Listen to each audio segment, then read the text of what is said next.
Hi and welcome back to another video. Today we'll be discussing UTIs. So urinary tract infections are very common and they can involve any part of the urinary tract, urinary system, okay?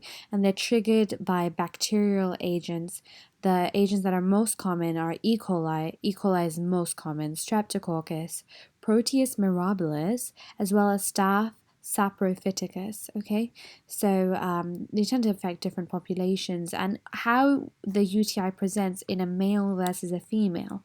Let's look at that because it tends to affect females more commonly. It occurs very, very commonly in females, and that's because the female urethra is much shorter than the male urethra.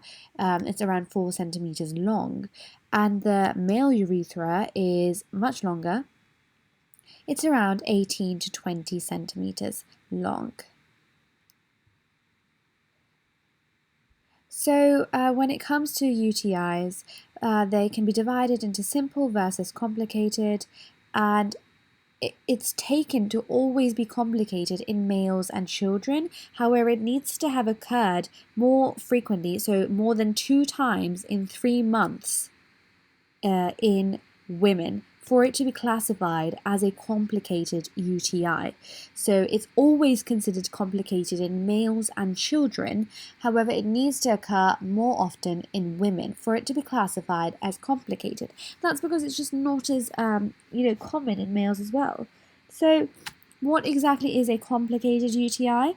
Well, a complicated UTI, we'll come into it, but it's when you have the UTI as well as some other pathology happening, okay? So on top of some other underlying pathology, perhaps.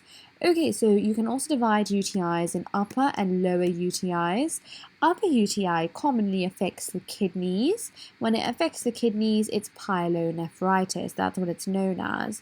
Lower UTIs tend to affect the bladder and the urethra. These are more common, naturally, because the bacteria can kind of get there faster, and it's easier for it to be a lower UTI, a lower urinary tract infection.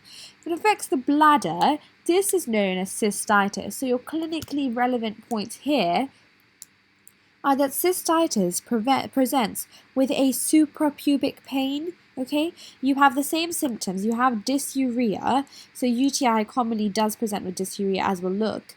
But the cystitis, which is when the UTI is affecting the bladder, it's an infection of the bladder, that then presents with frequency, dysuria, as well as suprapubic pain being the hallmark. Okay, and about prostatitis, this always has referred pain. You have to remember that prostatitis would then be enlarged and swollen prostate per digital rectum exam, for example. But the patient will complain, and the patient will say, "Doctor, I have a pain that starts in that kind of has starts in the lower back, and that's this referred lower back pain." So as I said, UTIs commonly do present with fever and dysuria. So fever is a classic sign of the infection. Dysuria is then pain on urinating as well. So what differentiates then a UTI from glomerulonephritis, or like pyelonephritis from glomerulonephritis, okay?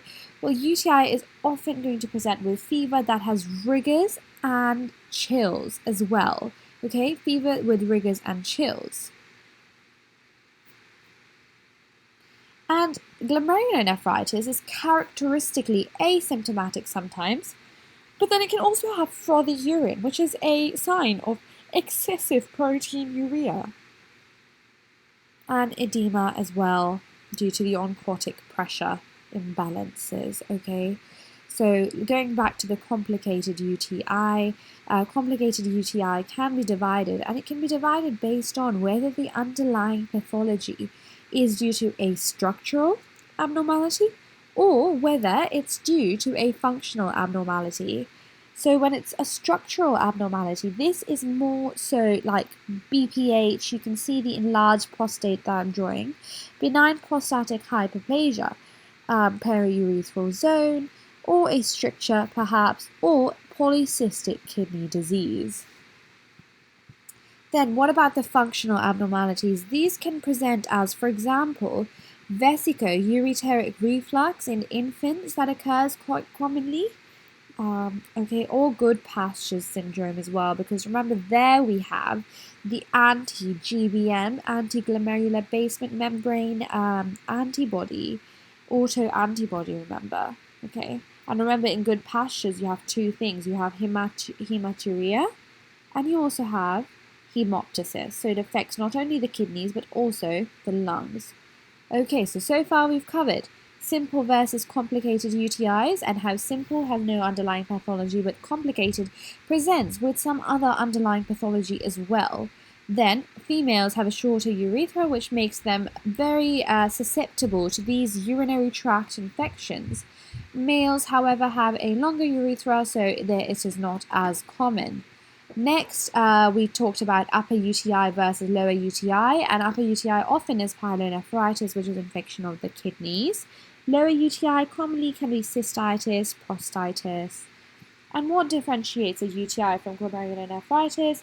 UTI often is not just fever, it's often fever that's accompanied with rigors and chills. And glomerulonephritis is more so asymptomatic or frothy urine, okay? And then we talked about how to define a complicated UTI in females. This needs to have occurred more than 2 times in 3 months. Remember your common bacterial agents that are capable of causing the UTIs, and any examples of structural versus functional complicated UTIs. Okay, thanks for watching, and please give this video a like if you enjoyed and subscribe.